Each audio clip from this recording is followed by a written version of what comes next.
네, 이제 기출문제 5회, 그러니까 2017년도 이제 2회 정기시험 기출문제를 같이 풀어보겠습니다. 제모에게 20문제요. 첫 번째. 우리가 결산에 기중에 있었던 거래 중에 잘못됐거나 누락된 거를 추가로 분개하는 거 우리가 수정분개라고 부르죠. 근데 수정분개하기 전에요. 그러니까 결산이라는 건 하기 직전에 당기순이익은 50이었대요. 근데 여러분에게 질문은 밑에 나와 있는 가나 다라 요게 들어갔을 때 기말 수정사항이 다음과 같을 때 이게 추가되면 당기순이익이 얼마로 바뀌냐 이 얘기거든요. 그러면 얘가 반영되기 직전에 당기순이익은 그냥 이렇게 해가지고 적을게요. 자, 60이었구나. 그러면 얘네들이 추가됐을 때 얘가 어떻게 변화되는지 분개를 하셔도 좋고 바로바로 그냥 금액을 변화 추이를 보셔도 좋고 일단 대여금은 여러분 생각하셔야 돼요. 대여금은 심플하게 설명되어 있지만 여러분이 대여금이라고 얘기하는 건 누군가에게 빌려준 거예요. 누군가에게 돈 빌려주면 이자 받을 거 있죠. 근데 이자가 미수된 게 3만 원이 발견됐대요. 그러면 가와 관련된 거래는 여러분이 분개를 아마 하게 되면 이렇게 하게 될 거야. 3만 원이라는 이자가 들어오지 않았지만 당기분이죠. 그럼 이자 수익은 잡아주고 들어오지 않은 수익이나 나중에 받을 돈, 이때 쓰는 결산 수정 분계 계정이 미수 수익이었던 거예요. 여러분 이 분개를 하게 되면 이자 수익이라는 수익이 발생되면 그만큼 수익이 증가되겠죠. 수익이 증가되니까 당기순이익은 3만 원만큼 늘어나겠죠. 자, 얘가 분개가 되면 당기순이익은 3만 원 증가 이렇게 보는 거예요. 자, 두 번째 수수료와 관련해 가지고 선수해 놓은 게 5만 5천 원이 발견됐대. 수수료라는 게 주기도 하고 받기도 할 거야 분명히. 그런데 수수료를 먼저 받은 게 발견됐대요. 그 얘기는 당기 게 아닌데 내년 거를 먼저 받은 것에 불과하다 이런 뜻인 거잖아요. 그러면 수수료를 많이 잡아놨으니까 이번에는 반대가 되죠. 수수료라고 하는 수익이 5만 5천 원만큼이 당기 게 아니라는 개념이거든요. 계정 과목이 뭐 굳이 있겠냐. 제가 그냥 쓰는 거야. 이해를 돕고자. 수수료라는 게 먼저 받았으면 그게 비용이겠어요? 수익이겠어요? 그렇게 받아들이시는 거예요. 그리고 먼저 받아둔 수익이구나. 그럴 때 결산 시 분개할 때 쓰는 부채 계정 중에 하나가 이제 선수 수익이라는 부채. 그러면 요거 두 개 중에 정말 수익이 누구예요? 정말 수익은 얘거든요. 수수료라는 수익이 단기분이 아니라는 거야. 그러면 이 수익이 왼쪽에 붙었다는 얘기는 이미 발생했던 수익 중에 감소된다 이런 개념이죠. 그러면 5만 5천 원이라는 얘는 오히려 당기순이익을 감소시키는 기능을 하겠네요. 분개를 하는 순간에 장부상에. 자, 그다음에 임차료는 그러면 여러분 돈을 그러니까 누군가의 건물을 빌리는 사람의 입장인 거예요. 이제 또 얘는 자, 임차료 중에 먼저 준 게 2만 원이 있대요. 그 얘기는 임차료를 먼저 줬다는 얘기는 임차료를 다 잡았는데 알고 보니까 2만 원은 당기 게 아니라 이런 뜻이에요. 그러면 임차료라는 비용이 왼쪽에 있었으니까 대변적으로 분개가 되는 일어나겠구나. 분개를 막 하는 뜻이 아니라 임차료 중에 당기 게 아니다 이런 개념이에요. 그리고 성급 비용이라고 하는 자산으로 발생주의 때문에 지금 이런 일을 하는 거죠. 발생주의 아니면 그럴 필요 전혀 없거든요. 그러면 이 분계상 임차료라는 비용이 오른쪽에 붙으면 비용 잡혀있던 임차료 중에 비용이 작아지겠네요.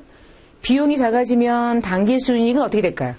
비용이 작아지면 당기순이익은 그만큼 늘어나겠죠. 그래서 이 회계 처리가 당기순이익에는 2만 원의 이익의 증가를 가져오겠죠. 자, 마지막 종업원에게 미지급한 급여가 발생됐대. 줘야 되는데 못 준 거야. 그러면 4만 원이라는 돈은 못 줘도 되냐? 줘야 되는데 못 줬으니까 종업원의 급여를 당기분 비용으로 인식을 해두고 미지급한 종업원이라는 종업원의 급여를 비용으로 인식하되 미지급 비용이라는 부채 계정으로 설정할 때 쓰는 이름이 얘였죠. 그럼 이 분계는 종업원 급여라는 비용이 추가되니까 비용의 증가는 이익의 감소를 가져오겠죠.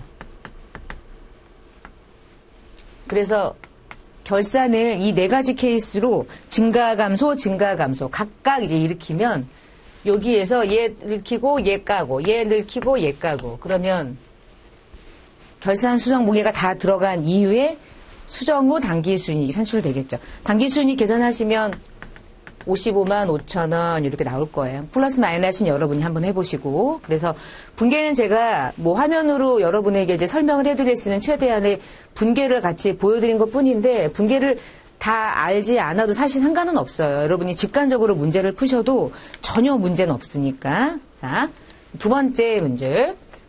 제조업을 영위하는 회사가 결산을 하는데, 이거 봐, 지금 했던 예제하고 비슷한 거예요. 자, 이자 비용 미지급분에 대해서 거래가 누락됐대요. 자, 얘는 아까 했던 거니까 무시하시되, 이제 비교만 해드리려고. 결산할 때 이자 비용이 미지급되면 누락해요, 인식해요? 인식하죠. 왜냐면 단기권은 확실하니까. 자, 이자 비용 10원이라 가정하고. 근데 그 이자 비용이 미지급했으니까, 비용 중에 미지급했구나, 이래가지고 미지급 비용 잡아요. 근데 이 분계는 이자 비용이라고 하는 건 비용이 발생된 거니까 그냥 증가라고 우리끼리 표시하고, 미지급 비용은 내년에 지급할 부채 계정이잖아요. 자, 부채가 증가된 거야. 자, 이 분계가 누락됐대. 이 분계가 누락됐을 경우에 재무제표에 미치는 영향으로 옳은 것을 고르래요. 지금 여러분 이 회계 처리를 잘 보시면 비용이 잡혀야 되는데 비용이 누락됐으니까 당기순이익은 그만큼 증가할 거고요. 그렇죠? 그럼 지금 옳은 것을 찾는 건데요. 지금 1번에 보시면 이 회계 처리가 누락됨으로써 매출 총 이익이 과대 계상됐냐? 이익은 이익이긴 한데 요 이자 비용은 매출 총 이익을 계산할 때는 아무 관계가 없네요. 그쵸? 매출 총 이익은 이걸 말하니까요. 매출액에서 매출원가를 차감해서 발생한 이익을 일단 순서상 당기순 이익이라고 부르기 전에 매출에서 번 돈의 이익률 알고 싶어서. 지금 이 회계 처리가 매출 총 이익하고는 관계가 없죠. 어떤 이익하고는 관계가 있어요. 확실한 건. 당기순 이익하고는 관계가 있어요. 자, 얘는 얘하고는 관계가 없다. 그리고 과수도 아니야. 두 번째. 그러면 이익이 요건 누락돼가지고 이익이 늘어났어. 근데 늘어났는데 요 이익은 영업이익에도 영향을 미쳤을까요? 야, 영업이익은요. 매출 총 이익에서 판매비나 관리비라고 했던 비용들이 있었죠. 그 판관비를 제외한 나머지가 기업에서 영업으로 일어나는 손익이다. 그 영업이익이라고 불렀거든요. 그러면 여기에서 영업이익의 영향을 이 회계 처리가 미치느냐? 이 비용은 이자 비용인데 이자 비용은 판관비냐의 질문이에요. 자, 이자 비용은 판관비일까요? 그러니까 금융기관가 하는 이자라고 하는 게 중요한 비용인데 일반 제조업이니까 제조업은 이자 비용이 판관비는 아니고요. 기타 비용이라고 구분했잖아요. 그러니까 매출 총 이익도 관계없고요. 영업이익도 관계가 없어요. 대신 모든 게 들어갔을 때 마지막 당기순 이익에는 관계가 있겠죠. 누락됐으니까 이익이 증가됐겠죠. 답은 예고. 멀리 돌아왔는데 자, 이 분계가 누락되면 부채를 잡아야 되는데 부채를 안 잡았으니까 부채가 작아졌죠. 근데 부채가 과소계산된 건 맞는데 이 미지급 비용은 비유동일까요? 유동일까요? 이것도 중요해요.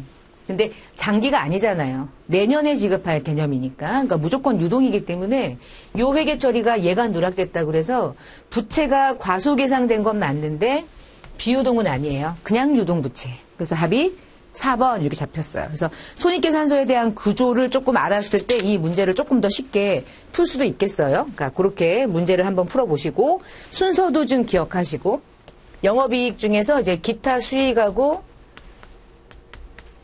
기타 비용을 다 플러스 마이너스 했을 때가 법인세가 차감되기 직전의 이익 그리고 마지막에 법인세를 깠을 때 당기순이익 그렇게 손익계산서의 계산구조를 한번 또 기억을 해보시고 세 번째, 기말에 결산을 할 때 이게 수정전 시산표고요. 지금 보니까 잔액만 보여줘요. 그래서 왼쪽에도 자산, 아니 왼쪽에도 잔액, 오른쪽에도 잔액, 중간에 계정 과목 있고 마지막은 아마 합계의 개념일 거예요. 이게 합계의 개념. 제가 빠뜨린 게 아니라 원래 이렇게 빠져 있었으니까 여러분이 문제를 풀 때 그렇게 바라봐야 하니까 실제 기출을. 그러면 가나다라 마바사 아자 칸이 뭘 의미하느냐를 이제 물어보는 건데 일단 얘가 설명하는 것들을 맞는지 찾고 나머지는 붙여보죠. 요거. 라가 자본금이네요. 자본금은 회사가 출자받은 돈이죠. 법정 자본금. 자, 라는요. 자본금인 건 맞는데요. 기초일까요? 기말일까요? 이게 핵심인 거예요. 옳지 않은 거죠? 자, 기초는 초창기 처음이고 기초와 기말의 큰 차이는 이거지. 기초에 얼마로 시작했어? 기말에 얼마로 마감했어? 그 얘기는 1년이라는 기간 동안 얼마의 순손익이 있었기 때문에 기말의 자본금은 바뀌죠. 그런 개념으로 접근하거든요. 그러면 라가 얼마일지 몰라요. 금액도 없어요. 근데 요 라는 기초 시점의 자본금이니까 기말 시점의 자본금일까? 이걸 물어본 건데요. 뭘 것 같아요? 보세요. 만약 얘가 기초가 아니고 기말이라면 1년에 손익계산서에 매출과 매입 또는 각종 비용들이 다 제거가 돼야 되거든요. 손익이 마감돼야 되거든요. 근데 지금 보니까 매출, 매입, 여비교통 이런 계정들이 살아있잖아요. 자, 살아있다는 얘기는 결산이라는 게 들어가기 직전인 거야. 수정 전이니까. 그러면 결산이 되기 직전에 시산표라는 얘기는 결산이 다 완료된 시점이 아니라 이런 것들이 마감되기 전 상태를 의미하기 때문에 이건 당연히 기말이 아니라 기초 시점의 자본금으로부터 중간에 손익 때문에 기말 자본이 바뀌는 것을 이제 과정을 보여줄 거거든요. 그러니까 결국은 기초 자본금이라고 말하는 게 이 전체 흐름상으로 봤을 때 전혀 틀린 설명이 아닌 거예요. 그다음 요거 마. 자, 이 마는 매출을 말하는데 우리 손익계산서에서 말하는 우리가 수익이라고 인식하는 매출은 총 매출액 넣어요. 진짜 순매출액 넣어요. 그래서 할인, 환입 또는 애누리 이런 거 다 차감했었죠. 그러면 여기에 들어야 될 매출이 순매출액이라고 하는 건 전혀 어색한 용어가 아니죠. 그다음에 바는 얘네요. 바는 매입이라는 계정의 왼쪽에 있네요. 이렇게. 자, 근데 얘가 매출 원가이다라고 적혀 있는데 매출 원가일까 아닐까를 판단하려면 아직 결산을 하지 않은 거잖아. 아직 결산을 안 했죠. 결산하지 않았다는 얘기는 이거 하지 않았다는 얘기는 1년 동안 매입만 잔뜩 있지 얼마가 판매됐고 얼마가 기말에 남아있는 상품인지 구분하지 않은 상태잖아요. 그러면 지금 매출 원가 알겠어요? 아직 모르는 그냥 매입액이겠어요. 매입액인 거야 순수하게. 그래서 1년 동안 우리가 상품 매입하면 이렇게 해가지고 외상 매입 잡든 현금 잡든 이런 식으로 분개하잖아요. 1년 동안. 그러면 이렇게 왼쪽에 분개한 것들이 이 왼쪽에 쌓이는 거예요. 쫙쫙 차곡차곡. 그러다가 기말에 이 중에 판매된 건 사라지고 판매되지 않은 건 상품이라는 자산에 집계되고 그 작업 아직 안 일어난 거죠. 그러니까 매출원가 몰라요. 그냥 매입액이라고 생각하시면 돼요. 틀린 설명은 세 번째고요. 마지막 분계나 전기상의 오류가 없다면 분계한 거, 옮긴 거 아무런 문제 없다면 시산표의 특징은 왼쪽과 오른쪽의 금액이 일치하는 거죠. 일치하겠지. 일치해야 하고. 자, 틀린 설명으로는 세 번째. 매입은 그냥 매입액을 의미하는 거지 매출원가로 대체하기 전 상태다. 이렇게 이해하시면 되겠어요. 나머지 것들은 여러분이 이제 제가 답안지에다가 작성해드린 각각의 예제로 여러분이 한번 다시 점검을 좀 해보시고요. 네 번째. 우리나라 국제회계 기준은 그냥 일반 손익계산서 아니라 포괄 손익계산서를 작성하도록 되어 있는데 지금 포괄 손익계산서에 심플한 수익들만 열거했네요. 여러분은 이 네 가지 자료를 토대로 당기순이익을 구하래요. 당기순이익이라는 게 모든 수익에서 모든 비용 빼는 거죠. 법인세까지요. 자, 그래서 산출되는 손익이 당기순이익 또는 손실인데요. 여기까지가 손익계산서에 심플한. 근데 여기까지 하고 그 다음에 뭘 보여주냐면 너 무슨 평가한 거 있지? 유형자산 재평가한 거. 그래가지고 이익 나온 거. 그거는 여기다가 넣지 마. 그래서 여기에 반영하지 마. 근데 자본 계정에 기타 포괄 손익으로 가지고 있다가 손익계산서를 최종적으로 보여줄 때 당기순이익 밑에 기타 포괄 손익이라는 계정들을 한번 보여줘. 플러스 마이너스 하는 거죠. 얘네들은 자본에서 오는 거죠. BS 자본에서. 그러면 기타 포괄 손익 계정들까지 보여줘봐. 그래서 그것까지 다 감안했을 때 진짜 손익이 얼마인지 한 번 더 볼게. 그래서 당기순이익에서 기타 포괄 손익 누계까지 다 플러스 마이너스 한 상태를 우리가 어떤 이익이라고 불렀냐면 또는 손익이라고 불렀냐면 총포괄 손익 이렇게 불렀어요. 그렇게 하면서 앞부분에 이해 안 된 건 문제 풀면서 이해하시면 돼요. 자, 그러면 여기까지 이 과정만 이해하시면 돼요. 여기 있는 걸 넣을게요. 자, 얘를 먼저 줬어. 총포괄 이익이 90이었대. 그런가 보다. 모르면 어때? 밑에부터 가면 돼요. 두 번째, 얘가 궁금한 건데 얘네들을 주진 않았어. 꼭 얘네를 줘가지고 이 많은 것들을 플러스 마이너스 할 필요가 없잖아. 얘 줬는데 기타 포괄 이익이었대요. 기타 포괄 이익이었으면 당기순 이익에서 얘가 더해져가지고 90이니까 얘는 60이었겠구나 이렇게 보시면 되겠죠. 자, 근데 만약에 기타 포괄 손실이었다면 그러면 마이너스 한 게 90인 거잖아. 그러면 얘는 얘보다 더 많은 120이었을 수도 있는 거야. 그거는 상황에 따라 달라지게 돼요. 그러니까 이거는 기타 포괄이라는 게 이익도 있고 손실도 있으니까 그거 하나 조심하시고, 얘에서 얘를 놔두고 이 금액이 얼마인지 역으로 찾을 수도 있죠. 지금은 기타 포괄 이익이었으니까 플러스가 됐겠구나. 그러면 당기순이익은 60이었겠군 라고 이해하시면 되고요. 자, 5번도 조금 비슷해요. 포괄손익. 5번은 포괄손익 계산서가 있어 지금. 자, 순서가 그래. 매출액에서 매출원가를 까서 발생하는 이익을 매출 총이익이라 부르고, 여기에서 급여, 감가 같은 판관비, 나머지 기타 등등의 기타 비용, 기타 수익 다 플러스 마이너스에서 나오는 결과물이 당기순이익이야. 심플하게 준 거야. 지금 되게 많지만 원래는. 자, 근데 포괄손익계산서를 가지고 여러분이 구할 건 영업활동으로 인해서 발생한 현금 흐름액을 구하래요. 근데 여러분 현금 흐름표라고 하는 걸 만들 때 직접법도 있고 우리 간접법도 있죠. 근데 이 손익계산서를 보여주고 여러분에게 영업활동에 인한 뭔가를 구하라는데, 지금 보시면 약간 어색한 게 뭐냐면 이걸 가지고 어떻게 현금 흐름 중에 영업활동에 대한 금액을, 현금 흐름을 찾아. 근데 할 수 있는 거야. 대부분 다 이 방법을 써. 이유는 그것 때문이죠. 직접법과 간접법 중에 당기순이익을 토대로 현금 흐름을 역으로 찾아내는 방식이 어떤 거였죠? 얘였죠. 여러분 손익계산서를 보여주고 현금 흐름을 찾으시오라고 했다면 그건 100% 이 방법이 아니라 이 방법을 하라는 뜻이에요. 말하지 않아도. 두 번째는 간접법으로 할 때 첫 번째 어떻게 들어가냐면 당기순이익으로부터 역으로 가는 거죠. 지금 당기순이익이 15,000원이죠. 자, 영업활동에 인한 현금 흐름은 당기순이익에서, 당기순이익이라는 게 1년 동안 벌고 쓰고 해가지고 남은 돈이잖아.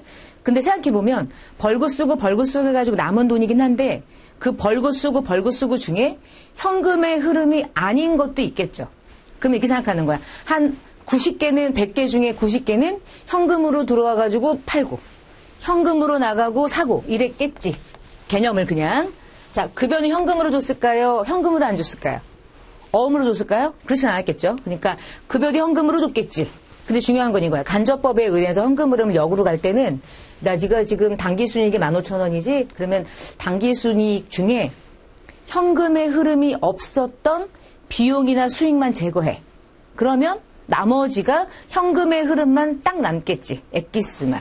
자, 지금은 많지도 않아요. 이 중에 현금의 흐름으로 움직이지 않는 수익과 비용이 있다면 뭘까요? 이 중에 있는 건 한 개밖에 없어요. 급여는 돈으로 주죠. 자, 감가상각은 언제나 붕괴가 이렇게 되거든요. 여러분 해봤지만 감가상각비 5,000원 아무리 잡았다 해도 대변에 돈 나가요. 감가 누계액 잡아요. 누계액을 잡거든요. 그러니까 현금이라는 건 나가지 않는데 비용만 잡아. 그러면 그 비용 때문에 당기순이익이 작아진 상태잖아. 그럼 현금의 흐름 중에 5,000원의 현금은 안 나갔겠구나. 그래서 간접법으로 우리 영업활동에 의한 현금의 흐름을, 금액을 찾을 때 기억이 나실까요? 당기순이익 15,000원에서 플러스 마이너스 할 때 오히려 비용은 어떻게 했어요? 현금의 흐름이 없는 비용은 오히려 가산했죠. 플러스했죠.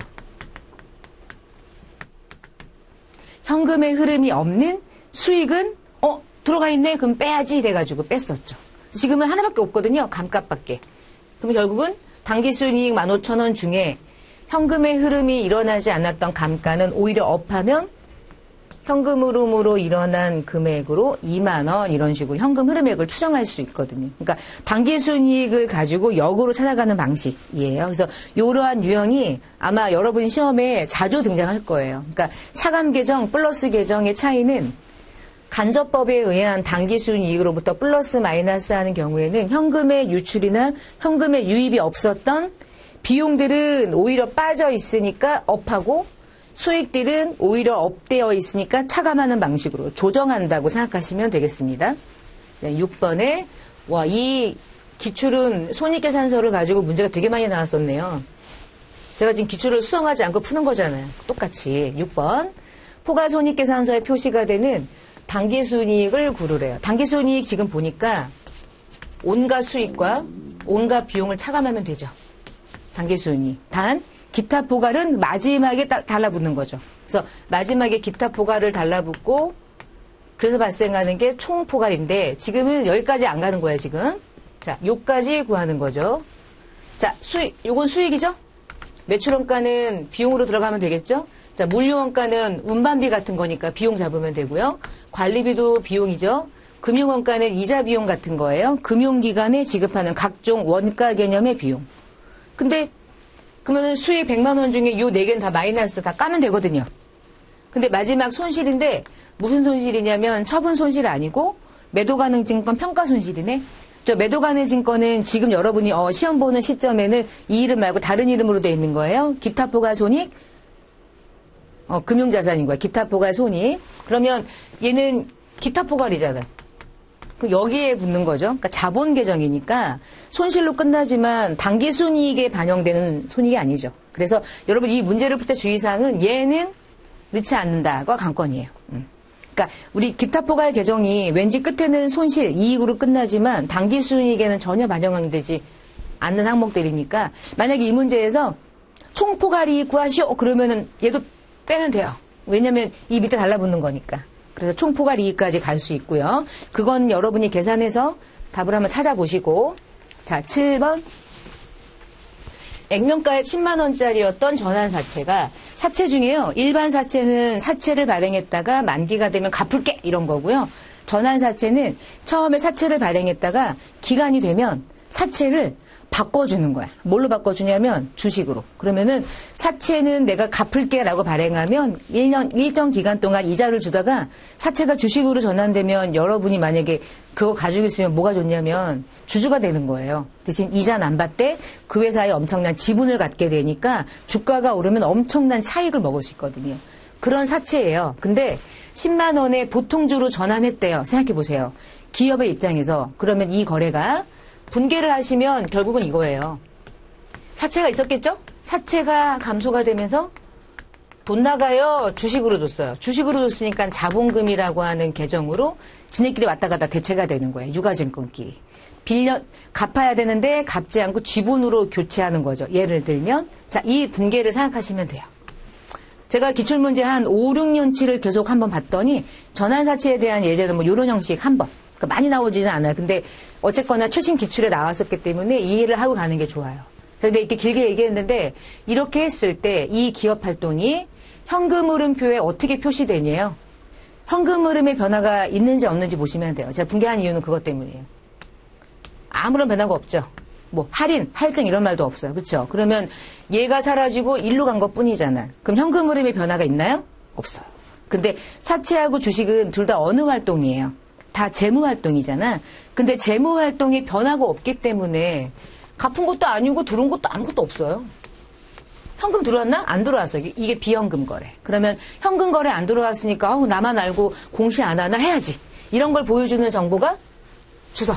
마지막. 발꿈치에다가 이렇게 설명해 주는 거. 이게 주석에 들어가면 돼. 그러면 주들이 보면서 맞아. 내 거였는데 내 거가 자본금이 되었지라고 이제 이해할 수 있잖아. 현금의 거래가 없구나 이렇게 보셔도 돼요. 그렇지만 이게 또 회사 입장에서는 중요한 정보이기 때문에 중요한 정보를 설명해주는 재무제표에 기입하면 되잖아요. 그게 언제나 주석인 거예요. 8번 옳지 않은 설명. 현금 및 현금성 자산. 1번 현금성 자산은 하여튼간 단기. 근데 완전 단기. 초단기 3개월. 현금 수요를 충족하기 위한 목적으로 보유하고 있는 거죠. 그래서 예를 들면 금융상품 중에서 3개월 이내에 초단기 상품들을 취득했다가 3개월 지나자마자 돈 다시 돌려받을 거 아니에요. 그럴 때 얼마나 많은 돈을 받겠어요. 이자까지 막. 그러니까 아주 자금을 잘 운용하는 거죠. 두 번째, 현금성 자산으로 분류되기 위해서는 확정돼요. 나중에 현금화가 될 수 있는 금액이 전환이 당연히 용이해야 되고 위험부담 크면 안 되고 그러면은 투자로 가는 거죠. 투자로. 3번 취득 당시 장기였던 국공채 중에서 결산일 현재 자 이게 이제 1년이라 가정하고요. 요때 취득을 했대요. 대부분 결산일에 이제 마지막 최종 뭔가 하잖아. 그리고 이 상태라고 상상을 하시면 돼요. 이건 중요한 것 같아서 취득을 요때 했어. X 1년에. 근데 이때 할 때 만기가 X 2년도 아니고 X 3년이었을 때 장기로 구분했겠지.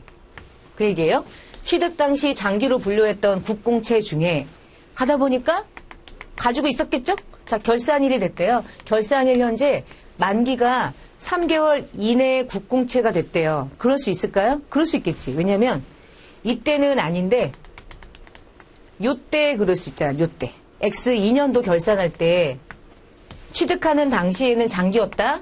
그럼 가지고 있었겠죠? 또 가지고 있겠죠? 내년 한 2월쯤에 만기라고 가정을 해보는 거야, 상상을.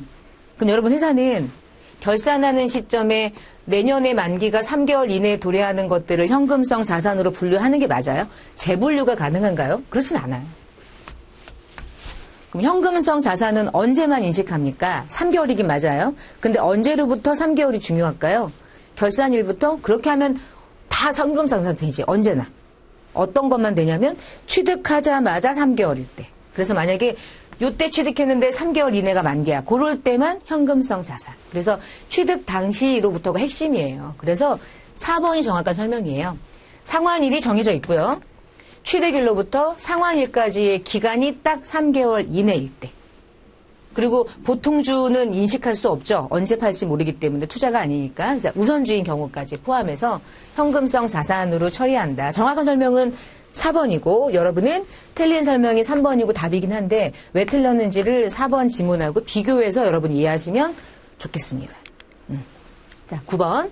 금융자산, 금융부채에 속하는 것을 고르시오. 이제 17년도 지금 2회차 기출 푸니까 앞에 지금 4개 기출을 막 풀었어요.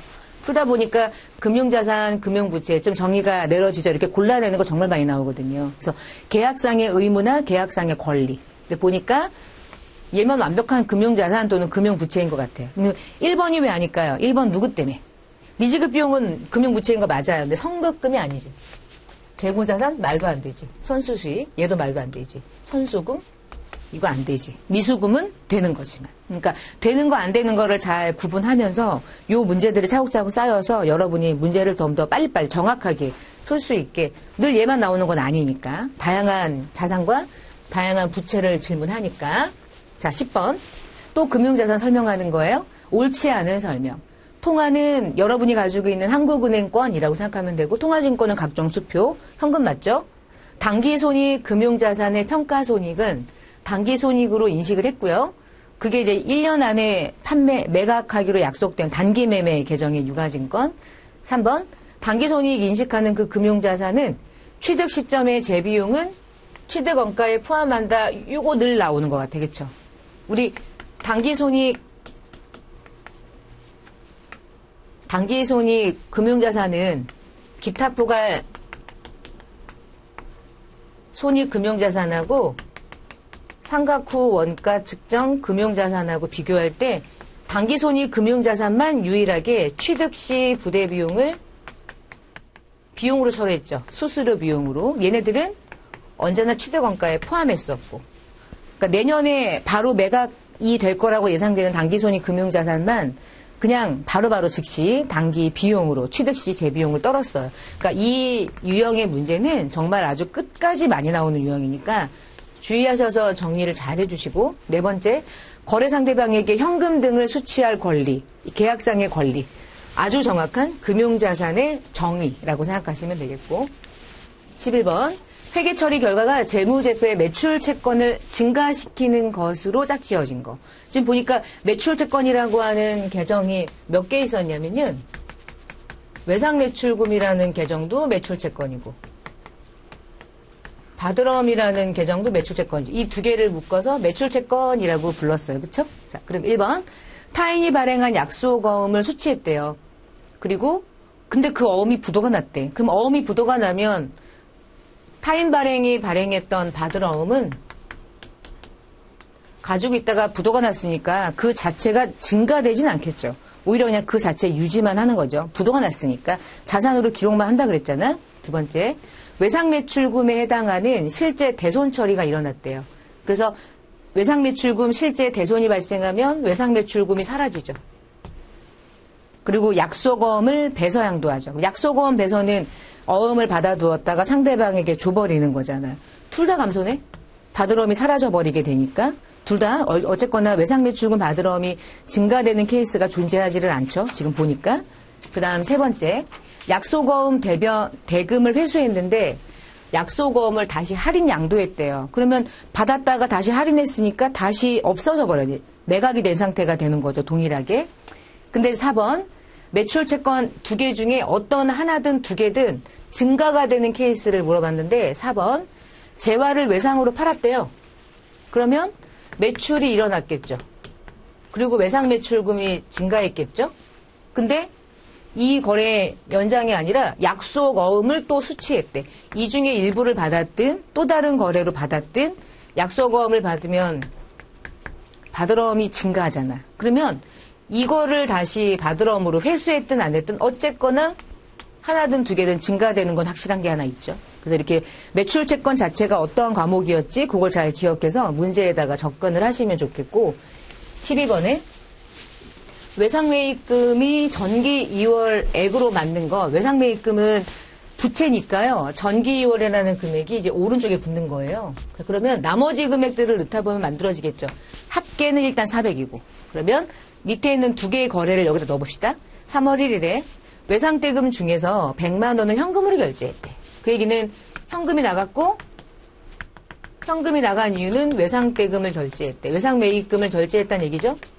외상매입금은 차변에 발생되니까 이 차변에 있는 게 왼쪽에 내장부에 기입이 되겠죠. 뭐 이렇게. 금액만 적을게요.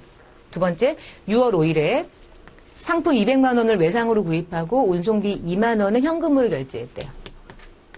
대부분 매입이라고 분개를 하죠. 200. 그리고 외상으로 매입한 대가가 200인데 요 운송비는 뭐 여기에 포함하든 뭐 별도의 비용 떨든 외상매입금 자체는 어쨌거나 200이니까. 그 외상매입금 200이 어디에 붙냐면 이쪽에 붙겠네요.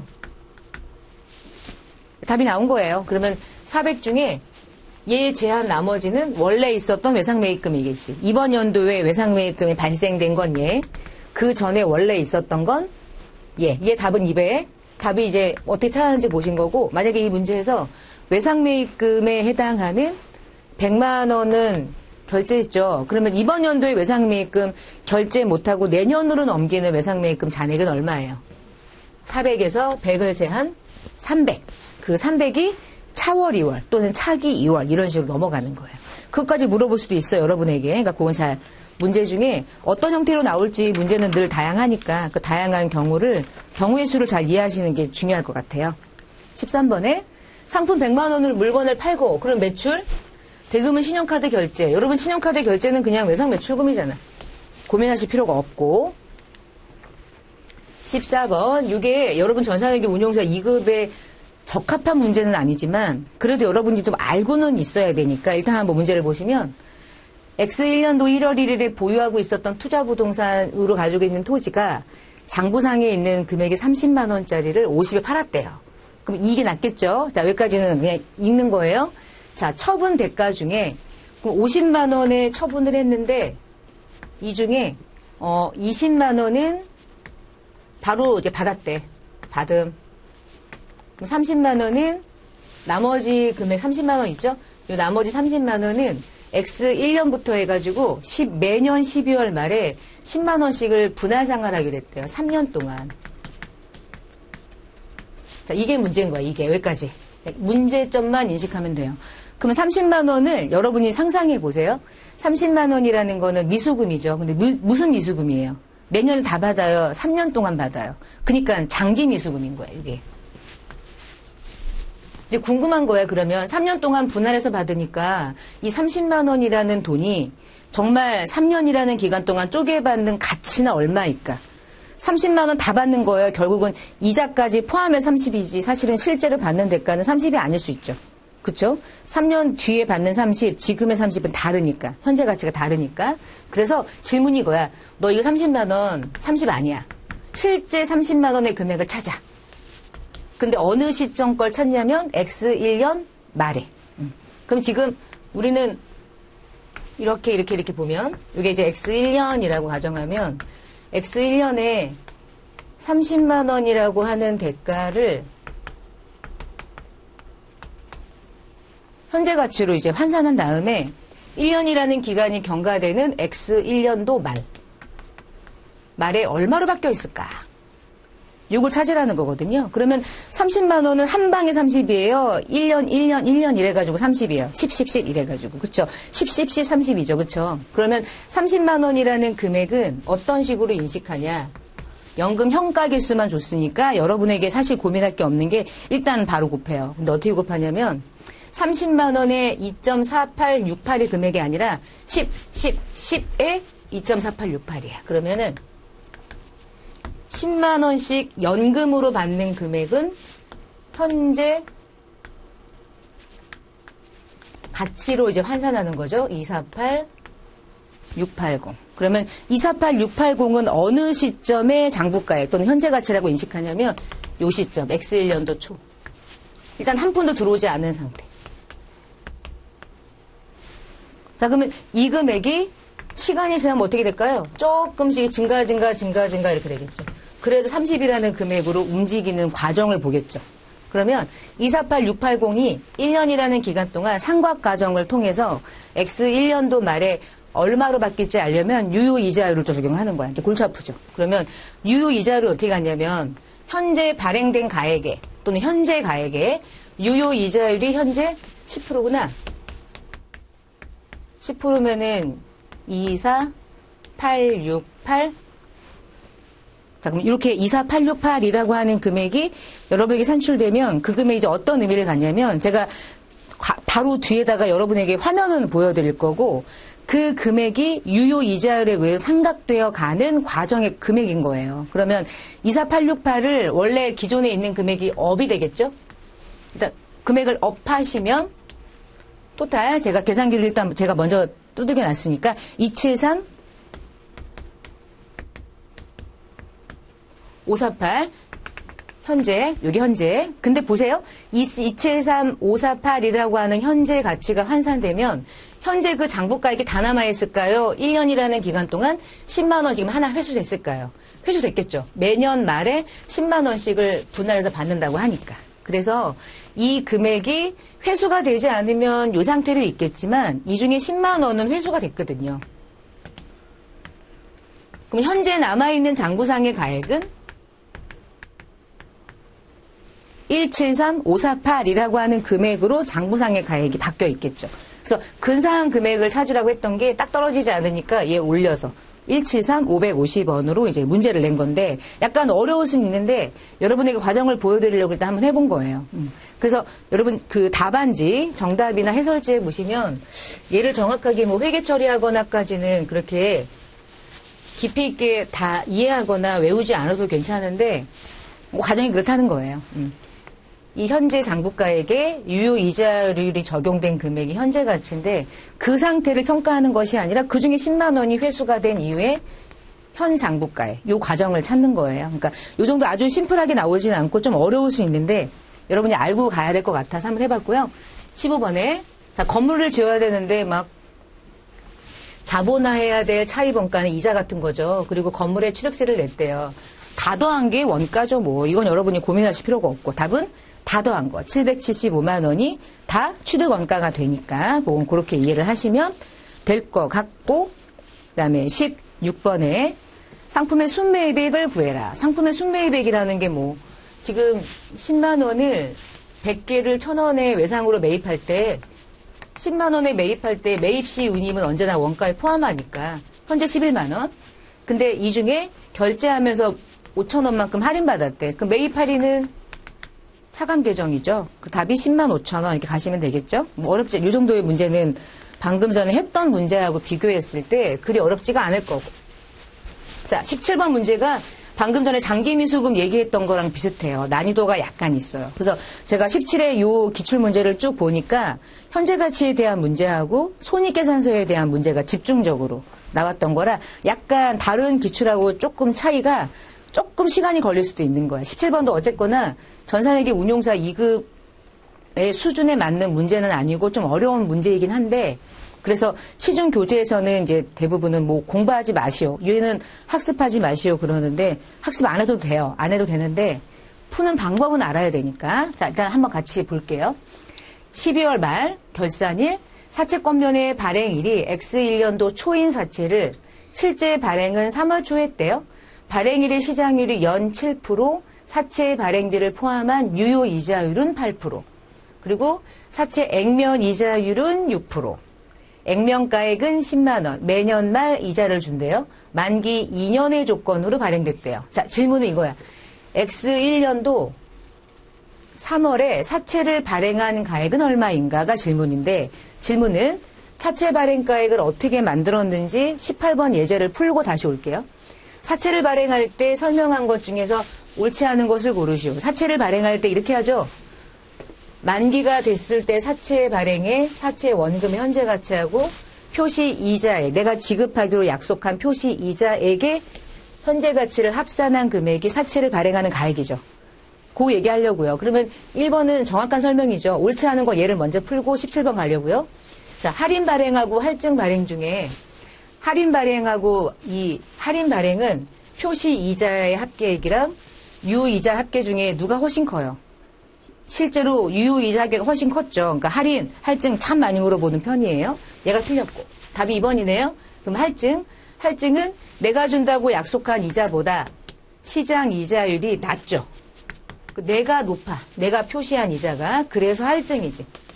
그럼 할인 발행은 내가 발행하고자 했던 액면가액은 10인데 실제 시장에서는 낮게 발행해서 약간의 차이가 나는 그 할인 발행이 이자 같은 계정에 기업 입장에서 손해계죠. 그러면 액면가액이 10만 원인데 실제 발행이 9만 원. 그래서 낮게 발행한다가 할인이죠. 자, 틀린 설명으로는 2번이고요. 18번을 먼저 푼 이유는 발행가액하고 연결돼서. 그럼 이 발행가액을 찾아야 되겠네요. 17번 문제는. 자, 그럼 하나 먼저 원금의 사채 발행가액을 찾으려면 원금의 현재 가치하고 이자의 현재 가치를 각각 계산해서 이제 더하시면 돼요. 그럼 예제를 잠깐 이제 저는 이제 비춰가지고 여기 교재 보면서 그러면 원금이 얼마죠? 지금 10이죠. 자, 이거 손으로 계산 못하니까 여러분에게 현가표 준다고 했어요. 그래서 현가율 줬어요. 원금의 현가는 8573이고요. 이자의 현가, 그러면 이자는 매년 얼마씩 줘요, 지금? 이자는 우리가 이자라고 하는 거는 시장 이자율이 얼마든 내가 액면상의 조건만큼 이자를 지급하니까 아까 액면상의 이자율이 6%? 그러면 10만 원에 6%면 6,000원씩 주는 거죠? 근데 이거 6,000원씩을 만기 때마다 지급하니까 연금 효과가 이자와 관련된 개념물에 현가율이 적용되는 표예요. 자, 이렇게 구환하시면 10만 원에다가 8753, 85730. 그러니까 이자는 6,000원에다가 1.7833을 곱하셔서 자, 원단위 제가 조정했어요. 그래서 얘 지금 이렇게 하면 얼마 나오냐면 430원이 나오는데 이 96430이 가지고 있는 의미가 어느 시점에 발행가액이냐면 1년 만땅 계산한 X1년도 초야, 1월 초. 근데 여러분에게 X1년도 1월 초를 안 물어보고 완전 짜증나는 게 3월에 발행가액을 구하래요. 그러면 2달이 지난 거잖아요. 그 2달 지났다는 얘기는 이런 개념으로 접근하시면 돼요. 이렇게 가지고 X1년이라고 치면 요 시점에는 96430이잖아? 그럼 어떻게? 2달 지나면 어떻게 될까요? 사채 발행가액은 어떻게 될까요? 시간이 지날수록 상가객의 과정만큼 조금씩 이렇게 증가되잖아요. 얼마만큼? 상가객만큼.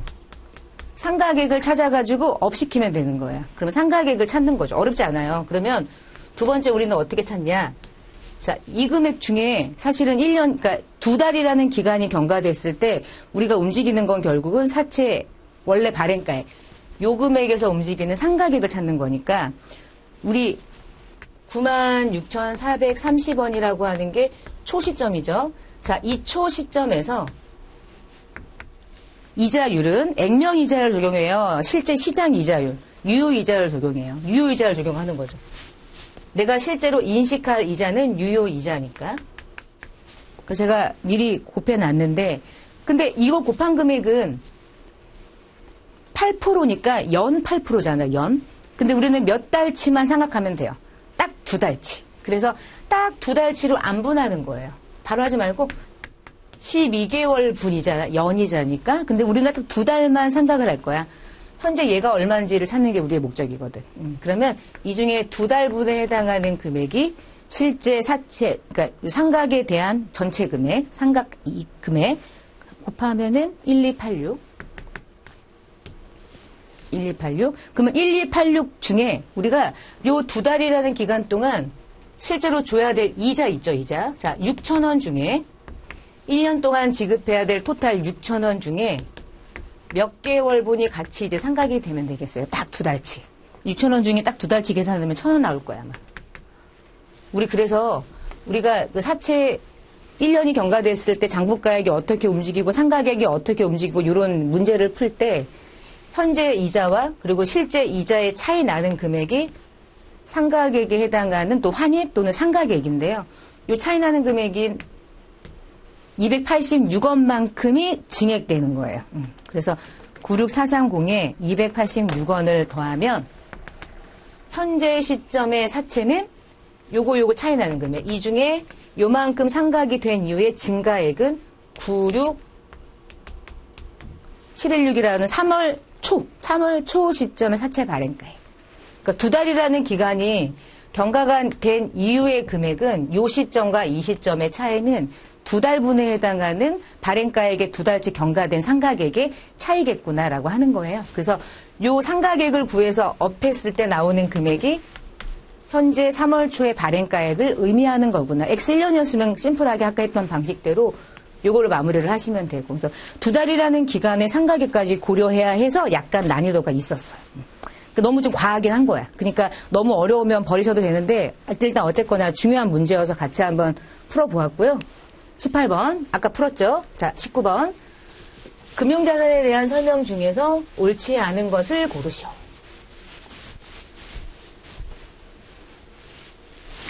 금융자산은 금융상품 계약 당사자가 되는 때에만 재무상태표에 기입해서 이 금융상품은 계약상의 권리, 되게 중요한 문구였고요. 정형화된 매입이나 매도는 대부분은 거래가 일어난 날에 인식하거나 또는 뭐 제거해가지고 다시 처분하거나 금융자산 현금 흐름에 대한 뭐 계약상 권리가 소멸하는 경우 양도하거나 제거의 조건을 충족하는 경우 중 하나 일어나면 당연히 금융자산이 제거가 되겠죠. 뭐 매각을 하든 다양한 조건이 붙든 뭐 다 맞는 것 같은데 4번이 왜 틀렸을까? 만기 보유 금융자산의 취득과 직접 관련된 거래 원가는 발생 시점에 단기 손익으로 인식한다는 말은 단기 비용으로 처리한다는 뜻이죠. 근데 우리가 취득할 때 수수료는 만기 보유 금융자산이나 기타 포괄 손익 계정은 인식 못하죠. 딱 그거 하나만. 단기 손익, 측정 금융자산일 때만. 걔만 취득 시 부대 비용을 비용으로 처리할 수 있었죠. 그래서 그 단기 손익만 유일하게 하나만 취득 시 비용을 비용으로 인식한다. 나머지 그러면 얘는 어떻게 해요? 손익으로 인식해요. 만기 보유 금융자산 취득 원가에 포함해요. 포함하는 거죠. 이렇게 유가증권에 대해서 이제 설명하는 예제였고요. 이제 마지막 20번 문제. 주당 이익에 대해서. 이게 지금 문제가 길긴 한데 일단 옳지 않은 것을 한번 봅시다. 기본 주당 이익이 있었죠. 유통 보종 주식수에서 단기 순이익. 그러니까 우리가 유통 해당하는 우선주 배당금을 제외한 기본 주당 이익은 회계 기준에 실제로 발행된 보통 주식수를 가지고 산출하는 거고 기본 주당 이익도 있고 희석 주당 이익도 있었는데 희석 주당 이익은 잠재적인 보통 주가를 감안하게 되면 주당 이익이 떨어지더라도 그거를 감안해 가지고 보여주자 막 이런 거였어요. 그래서 보여주자 설명 틀린 거 없죠. 비교적 낮아. 그러니까 왜냐하면 그게 없대면 주식이 늘어나니까 단가는 내려가겠죠. 이익에 대한 개념이. 그래서 가중평균 보통 주식수 계산할 때 기초부터 기말까지 똑같이 만주면 문제 없는데 중간에 만주로 시작했다가 9,000주 되고 15,000주 되고 막 그러면은 기간까지 계산해가지고 나중에 12개월 평균 내죠. 그래서 가중평균이라고 불렀어요. 읽어보세요. 뭐 틀리지 않았고. 3번에 희석주당. 희석주당은 모든 희석효과가 있는 잠재적인 보통주를 다 감안하는 거죠. 뭐 틀리지 않았어요. 자, 4번인 것 같은데 4번인 이유는 기본주당, 희석주당 제시되는 모든 기간에 대해서 동등한 비중으로 제시하고 기본주당 이익과 희석주당 이익이 마이너스도 있을 수 있을까요? 뭐 있을 수 있겠지.